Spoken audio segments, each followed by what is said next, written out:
Do you like stories? Yeah, of course. Okay. When you're reading a story, how do you know who's talking and what they're saying? Well, in books, there are quotation marks before and after the spoken part. Right. And in comics, there are speech bubbles. That's true. So we can see exactly what they're saying, and it stands out from the rest of the page.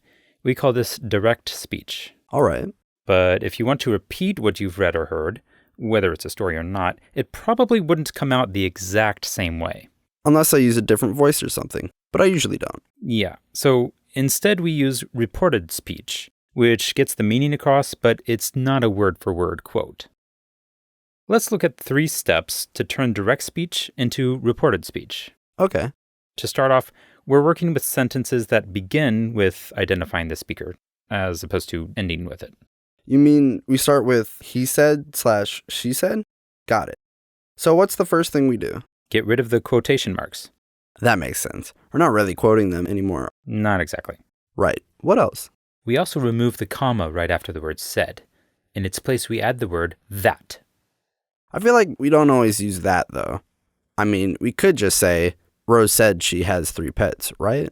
That's a good point. That is optional, but some sentences sound a little strange without it. Let's add that for now, and you can remove it later if you think it still sounds all right. Cool. Step 2, we backshift the verb.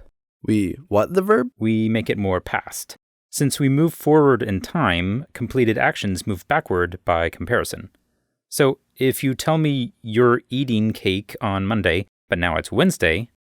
I was eating cake on Monday. Right. I see. When we report what was said, the verbs are further in the past than the first time that they were said. Exactly. So am and is change to was, will changes to would, and so on. Okay. But realize that the context matters. If we start with Sarah works in the hospital and she still works there, then we don't change anything. But if she quit her job or whatever, we change works to worked. That's how you do it. What's the third step? Some words, such as certain pronouns and adverbs, go with the point of view. But that point of view has changed in some ways. Like with the time shift, it's later now than it was at first. Right. And maybe you're in a different place. And maybe it's a different person talking. And who they're talking to might be different than the first time. Yeah. So the pronouns and other reference words that were originally used probably won't make sense in the new context. So the point of view words need to change. In order to reflect what they originally referred to, yeah. Let's look at some of those words, starting with personal pronouns. Like I, you, he, she, and so on?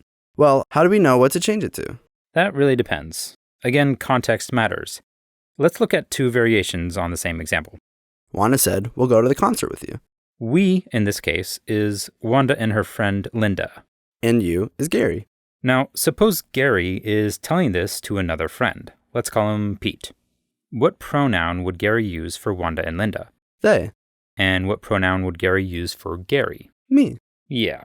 Wanda said that they would go to the concert with me. But now suppose the other guy, Pete, is telling this to Linda. Okay. What pronoun would Pete use for Wanda and Linda if he's talking to Linda? You. Or you too. Or y'all. Or whatever else. Right. What pronoun does Pete use for Gary? Him. That's it. See how it changes depending on the context? Yeah, but it's not that hard. We just turn the pronouns back into whatever nouns they represented, then turn them into new pronouns that fit the new context. You got it. Are there more point of view words? Yeah. Some good ones to know are this changes to that, and these changes to those. Oh, because whatever you're talking about isn't there with you anymore. Often that's the case. In a similar way, here changes to there, and now changes to then. I gotcha. This, that, these, and those can stand by themselves, but they can also go in front of nouns that express who, what, where, and when. But you don't need to change the nouns themselves. Just change this to that and these to those. Right. Finally, time expressions change. Today might become earlier today, or yesterday, or 3 days ago. It could be a lot of things. Kind of like with the pronouns. It depends on the context. That's true. But usually, the best way is to remember that today means this day. And since this changes to that, today changes to that day. Yesterday changes to the day before, and tomorrow changes to the next day. And there are more, of course, but those are probably the trickiest ones. I see what you're saying, though. I think I got it. Okay, then. Let's run through everything with an example. Tamara said, I can't believe all these people are coming to my party here tonight. What do we do first?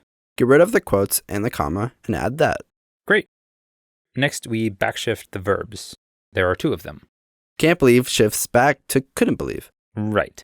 And are coming shifts to were coming. Well done. Third step, we alter the point of view words.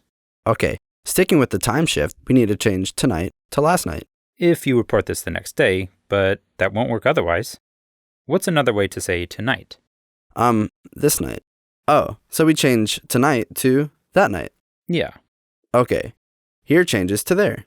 What about Tamara? She says I and my, but someone else would say she and her. Cool. She also says all these people, but they're probably gone when we report this, so it's all those people. And you're done. Nice. Tamara said that she couldn't believe all those people were coming to her party there that night. Nice job.